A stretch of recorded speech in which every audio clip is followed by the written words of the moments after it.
104.5 The Team, you're home for the walking wounded. We now have Zach Byen here with us. Zach, heard you on the U Albany game last night. You, my friend, are a warrior. How'd I sound? Great. That's fine, right? Yeah, great. Think about it like this. Michael Jordan played through the flu and had a great performance. You did a similar thing last night. That was my flu game. Yeah. No, I didn't blow off the show. I slept through the show this morning. Or not this morning, yesterday morning, and was able to do that game. If I had done the show, I wouldn't have been able to do the game at night. So missed a couple days, first time in a couple years, but we all get sick, man. I almost felt guilty. There was actually a sense of guilt. And guys, I was talking to you about this on the phone. If you're like a former athlete or an athlete and you get injured, and you have to sit out practice, it almost there's a sense of guilt that you can't participate. Even though there's nothing to feel guilty about, you can't control it. There's almost a sense of anxiety. So I was sick and anxious at home. It was bad. I tuned into the U Albany game just to make sure you sounded bad. Because I was if he's faking. He's faking, yeah.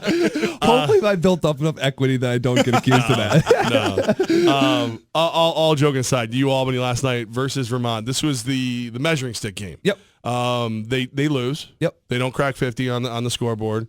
What did you take from the game? What's the measurement? The better team won. I mean, sometimes it's just that simple. Vermont is the measuring stick. They're the most talented team in the league. They're the preseason favorite. They have multiple 1,000-point scorers. They have the rookie of the year. They're the most tenured group in the league, and they're by far and away the deepest team in the league. I mean, they have 8 guys that average 6 or more points. They don't have one player that averages 12. Think about that. Yeah. So they have 1,000-point scorers, not one 12-point scorer. I mean, the highest scorer is 11.7 points a game. So it's pick your poison. It's a different guy every night. They platoon sub. They can literally have 5 reserves on the floor at one time without having a drop-off, which they're the only team that is like that in the America East.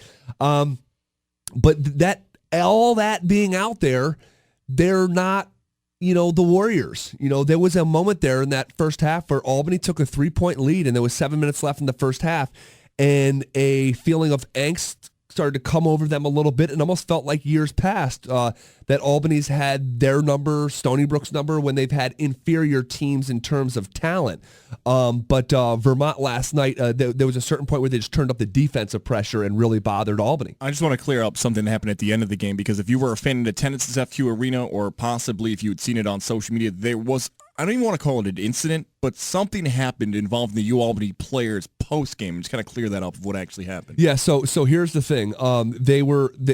Albany, after every game, gathers in the middle of the floor, whether they win or lose, for a couple of years now, and they say a quick prayer, and they put their hands in and say something. It's just a little a ritual, routine, muscle memory type of thing. After every game, they do it for years, so it's just part of the culture there. And after the game, David Nichols, the terrific sophomore who's averaging over 17 points a game, who struggled mightily last night, shot 4 of 16 from the floor, just opted, he was frustrated and walked away from that. He didn't want to participate in that at that moment. And they weren't going to let him slide. So some of his teammates said, hey, kind of get your ass back here and get in the huddle. And he basically, said, this is, he was frustrated. This isn't going to help us. This prayer isn't going to help us. We just freaking lost in front of our home crowd of Vermont, blah, blah, blah. And that's, easy to see. And, one of his teammates took umbrage to that and was like, hey, listen, you're not above us, and we're going to do this thing together. And they just had a couple words, and, it was heated. I mean, it was a heated night. There was a lot of build up to the night. There was a lot of tension in the building, and there was a lot of tension between teammates, which so often happens, especially in college athletics, when you put so much time and energy into these things.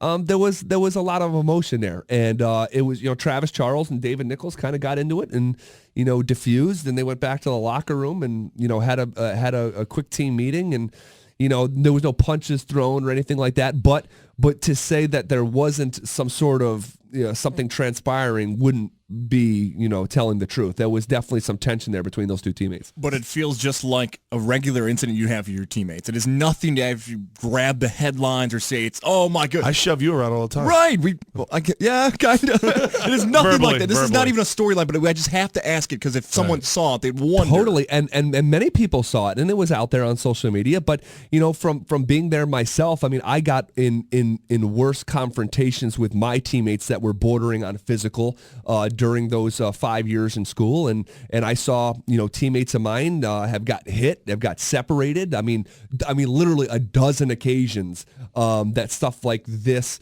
to the second or third power of what we saw last night happens. It just happens. Unfortunately, it happened in front of people, and it's sort of like family business. You want to keep it behind closed doors, and and you show a chink in your armor when you do that, because then people can speculate, and you open yourself up for that speculation.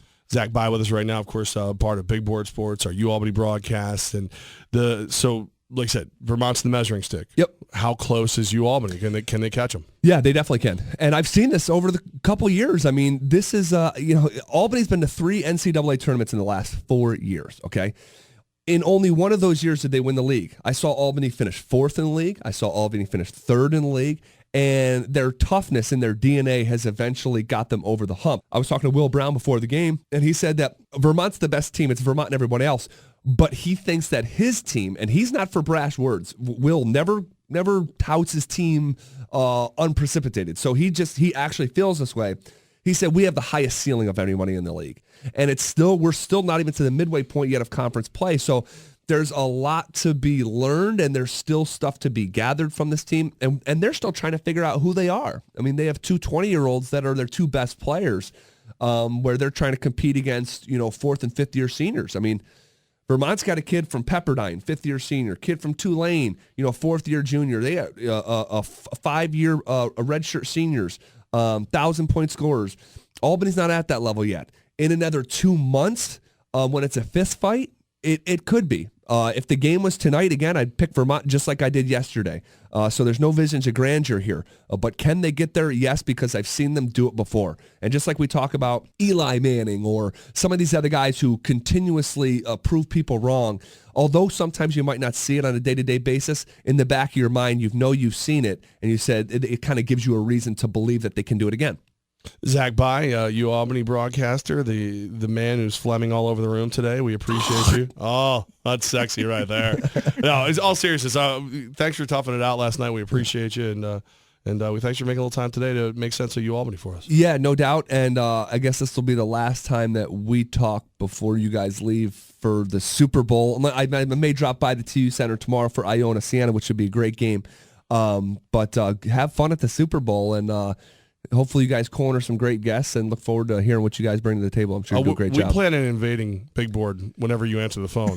No doubt. Yeah, you're not getting rid of us. That hotline bling. That's right. Enjoy the Royal Rumble, of course. Isn't that what everyone wants to talk about, right? Levack, let's break down Sunday night. Can we talk about the Rumble? Or, one winner, Levack. One winner. Someone's going to WrestleMania. Okay. Talk to you when we get back from Houston. See you guys.